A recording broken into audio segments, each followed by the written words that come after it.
नमस्कार दोस्तों। आज के अपने इस एपिसोड में हम महाराष्ट्र की राजनीति की बात करेंगे। देखिए, महाराष्ट्र की राजनीति में पिछले कुछ दिनों से लगातार उठापटक की खबरें आ रही थी। अजित पवार ने अपने चाचा शरद पवार से विद्रोह कर देवेंद्र फडणवीस और एकनाथ शिंदे सरकार का समर्थन दिया और खुद अपने 8 विधायकों के साथ मंत्री बन गए। अजित पवार उप मुख्यमंत्री बने। अभी विभागों का बंटवारा नहीं हुआ। 1-2 दिन में अभी विभागों के बंटवारे में विवाद है, जिसके कारण अभी तक मंत्रिमंडल में विभागों का बंटवारा नए सिरे से नहीं हो पाया है।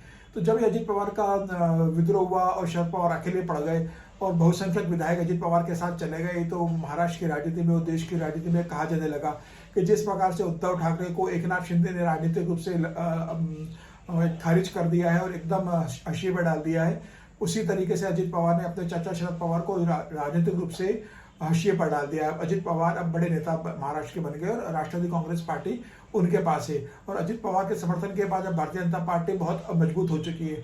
तो इसमें कोई दो राय नहीं कि भारतीय जनता पार्टी मजबूत हो सकी, लेकिन भारतीय जनता पार्टी के कुछ नेताओं ने इससे असहमति भी दर्शाई है। अभी कुछ दिन पहले ही पंकजा मुंडे ने कहा, जो इस दिन ये शपथ ग्रहण हो रहा था, अजित पवार शपथ ग्रहण कर रहे थे, उसी समय पंकजा मुंडे भोपाल में थी, क्योंकि वो मध्य प्रदेश भाजपा की सहप्रभारी भी है और राष्ट्रीय सचिव भी है। तो उस समय उन्होंने भोपाल में कहा कि भले ही भारतीय जनता पार्टी आंकड़ों के हिसाब से, गणित के हिसाब से मजबूत हो गई हो, लेकिन कार्यकर्ताओं का मनोबल जरूर कमजोर हुआ है। पंकजा मुंडे के इस कहने के पीछे उनका एक अपना निजी दर्द भी था। देखिए, 2019 के विधानसभा चुनाव में पंकजा मुंडे को पर्ली विधानसभा सीट से उनके ही चचेरे भाई एनसीपी के नेता धनंजय मुंडे ने विधानसभा चुनाव में हरा दिया था।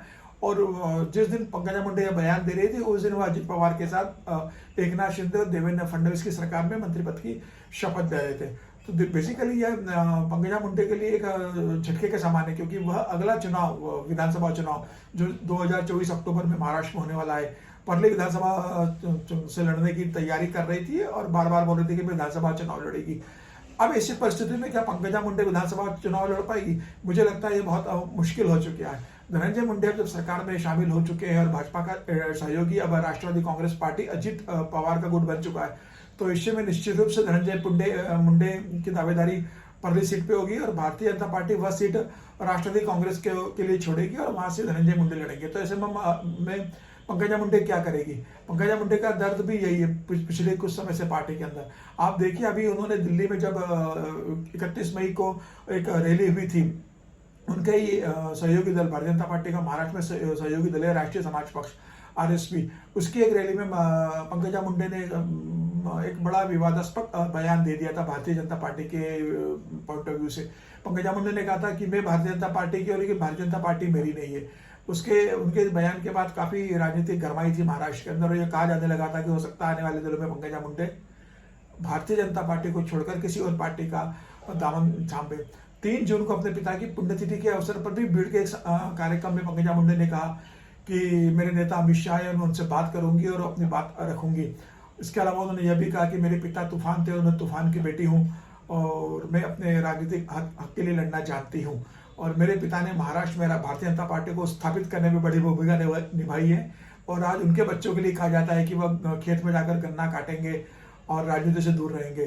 तो पंकजा मुंडे बेसिकली उनके खिलाफ, उन्हें ऐसा लगता है कि उनके खिलाफ जो महाराष्ट्र के नेता राजनीति करते रहे और लगातार हाशिए पर डालने की कोशिश करते रहे और उनके इस महाराष्ट्र के नेताओं को कुछ हद तक केंद्र के नेताओं का भी समर्थन रहा है, तो इससे वह थोड़ी नाराज है और वो चाहती है कि पार्टी के अंदर उनकी भूमिका स्पष्ट हो। अब देखिए, पंकजा मुंडे चाहती थी कि जब मैं 2019 का चुनाव विधानसभा का हार गई थी तो उन्हें लग रहा था कि पार्टी उन्हें एमएलसी बनाएगी, लेकिन पार्टी ने पंकजा मुंडे के स्थान पर लातूर से आने वाले रमेश कराड़ को एमएलसी बनाकर भेज दिया। उसके बाद पंकजा मुंडे को लग रहा था कि उनकी बहन जो बीड़ से सांसद है प्रीतम मुंडे, उसे मोदी मंत्रिमंडल में शामिल किया जाएगा और बंजारी समुदाय को प्रतिनिधित्व दिया जाएगा, लेकिन वह भी नहीं हुआ। प्रधानमंत्री नरेंद्र मोदी के मंत्री भारतीय जनता पार्टी ने औरंगाबाद के पूर्व महापौर भागवत कराड़ को राज्यसभा भेजा और उन्हें मोदी के मंत्रिमंडल में शामिल कर लिया गया, वित्त राज्य मंत्री बना दिया गया। तो इससे पंकजा मुंडे का घाव और हरा हो गया। तो पंकजा मुंडे इस बात से बहुत आहत थे। उनकी बहन ने भी पार्टी की लाइन से अलग चलकर ब्रजभूषण मामले में रेसलर्स का साथ दिया और उनके साथ न्याय करने की पार्टी से मांग की। जब सारे सांसद या तो चुप थे या ब्रजभूषण का पक्ष ले रहे थे, उस समय पंकजा मुंडे की बहन प्रीतम मुंडे ने रेसलर्स का साथ देकर पार्टी के लिए असहज स्थिति खड़ी कर दी। तो बेसिकली मुंडे बहनें बताना चाहती है कि महाराष्ट्र की राजनीति में वो बहुत मजबूत है और पार्टी उन्हें खारिज नहीं कर सकती और पार्टी को उनको देखना पड़ेगा। तो लेकिन पंकजा मुंडे और भारतीय जनता पार्टी की जो भी खींचतान चल रही है उस पर विपक्षी दल ने भी अपनी रोटियां सेकने और अपना स्वार्थ देखने की कोशिश की। इस लड़ाई में या इस खींचतान के बीच में कांग्रेस के प्रदेश अध्यक्ष नाना पटोले ने बयान दिया कि पंकजा मुंडे भाजपा में अपमानित महसूस कर रही है और वह कांग्रेस में है, कांग्रेस में उन्हें सम्मान दिया जाएगा। एकनाथ शिंदे की शिवसेना ने भी पंकजा मुंडे की तरफ अपनी पार्टी में आने का प्रस्ताव दिया है। खबर है कि एकनाथ शिंदे के सांसद बेटे श्रीकांत शिंदे ने प्रीतम मुंडे जो बीड़ से सांसद है उनके माध्यम से पंकजा मुंडे के पास प्रस्ताव भेजा है कि वह शिवसेना में आ जाए। उनका राजनीतिक करियर भारतीय जनता पार्टी से ज्यादा बेहतर होगा और उन्हें सम्मान दिया जाएगा। उद्धव ठाकरे ने भी खबर है कि संजय राउत के माध्यम से पंकजा मुंडे को संदेश भेजा है कि वह शिवसेना में आ जाए और उन्हें जो पद चाहिए वह दिया जाएगा और उनके राजनीतिक हैसियत जो उनके पिता के समय से भारतीय जनता पार्टी में बनी हुई थी उसे शिवसेना फिर से स्थापित करेगी और उन्हें ओबीसी का बड़ा नेता बनाएगी। तो देखिए पंकजा मुंडे क्या करती है यह पंकजा मुंडे के ऊपर निर्भर है। लेकिन मैं एक बात स्पष्ट कर देना चाहता हूँ कि मेरे पास जो खबर है भारतीय जनता पार्टी के आंतरिक सूत्रों से और भारतीय जनता पार्टी के सूत्र बताते हैं कि पंकजा मुंडे को अगला विधानसभा चुनाव भारतीय जनता पार्टी नहीं लड़ाएगी। भारतीय जनता पार्टी पंकजा मुंडे को उनकी बहन जो अभी बीड़ से सांसद है प्रीतम मुंडे उनके स्थान पर लोकसभा चुनाव लड़वा कर दिल्ली लाएगी। वैसे भी पंकजा मुंडे के पास अभी महाराष्ट्र में कोई जिम्मेदारी नहीं है, वो राष्ट्रीय सचिव है, राष्ट्रीय टीम में है, मध्य प्रदेश की सहप्रभारी है। तो मुझे ऐसा लगता है कि पार्टी ने अभी मन बना लिया है कि मुंडे परिवार को महाराष्ट्र की राजनीति से बाहर किया जाए, उनकी बहन को ड्रॉप कर दिया जाएगा, पंकजा मुंडे को लोकसभा चुनाव लड़ाकर दिल्ली लाया जाएगा। हालांकि पंकजा मुंडे इस प्रस्ताव पर कितना सहमत होती है यह कहना अभी बहुत मुश्किल है, क्योंकि अभी पंकजा मुंडे ने इस संदर्भ में कुछ भी नहीं कहा है कि वह दिल्ली की राजनीति करेंगी। अभी वह लगातार महाराष्ट्र में है और महाराष्ट्र में अपने क्षेत्र में जाती रहती है और अभी उनका पूरा ध्यान परली विधानसभा पर भी है। तो आने वाले समय में पंकजा मुंडे क्या स्थिति लेगी, स्टैंड लेगी, ये कहना बहुत मुश्किल है। ये भी हो सकता है कि वह अहमदनगर की पाथड़ी विधानसभा सीट से चुनाव लड़ दे, जहां पर भी मुंडे परिवार का अच्छा परिवार है, उनके समुदाय के लोग रहते हैं। तो फिलहाल महाराष्ट्र की राजनीति में पंकजा मुंडे को लेकर एक अभी उहापोह की स्थिति चल रही है। भारतीय जनता पार्टी मानती है कि हमारे पास पंकजा मुंडे अभी हमारी पार्टी में ही है। देवेंद्र फडणवीस ने भी कुछ दिन पहले बयान देकर कहा था कि पंकजा मुंडे पार्टी के वरिष्ठ नेता है, वो पार्टी को नेतृत्व प्रदान करेगी और भारतीय जनता पार्टी में ही रहेगी। अगर उनकी कोई नाराजगी है तो पार्टी के वरिष्ठ नेता पंकजा से बात करेंगे और उनकी समस्याओं का समाधान करेंगे।